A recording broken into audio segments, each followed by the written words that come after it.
I met Fred at Concordia University in Nebraska. It was a funny story, but he would always tell it a little bit differently. Would tell it to our children too, that I thought I was cute and I thought I was too good for him. And I said, yeah. But that same macho characteristic that he had was what endeared him to me as well. You know, I felt like he was a protector. And he has an extremely funny sense of humor. I mean, he was hilarious all the time. And so it was those qualities. We just clicked after trial and error. We clicked. But that lasted for 48, it'll be 48 years in December. You know, it lasted that long.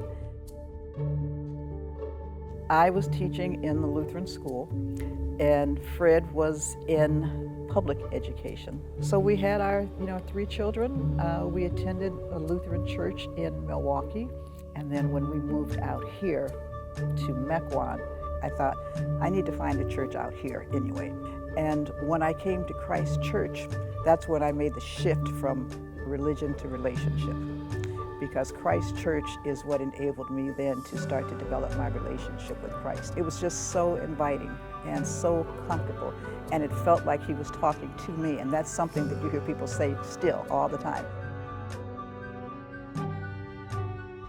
He retired in 2005.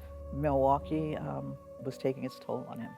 When he retired, he was able to pick up a lot more of the sports that he liked. He loved to fish, loved playing his guitars, archery. He was enjoying all of those things. He injured his back, and then he had sciatica. And after that, then he really had a hard time doing different things. He couldn't move around as much. And I think that was where his health issues then started. And then his mother died. And he was the youngest of 11 kids. I remember him saying to me, she was all he had ever had, because his father died when he was 8 months old. And after she died, it's kind of like it's almost like he lost his core. He suffered depression. He went into a state of depression. When Fred died, I just wasn't expecting it to be so soon. That was extremely difficult. But I thought, what a blessing. I had 48 years with him, 50 years of knowing him. What I appreciate about the grief support, Trudy has been wonderful. What I like is that she listens, and that's the important thing. She listens carefully and not judgmental, at all. She answers questions, and just being there. So having someone to talk to, having someone to bounce ideas off of, and to help you realize that, first of all, you're not the only one that's going through this. You won't ever be the only one that has gone through this, and that there's nothing wrong with you. And there's no set way to grieve.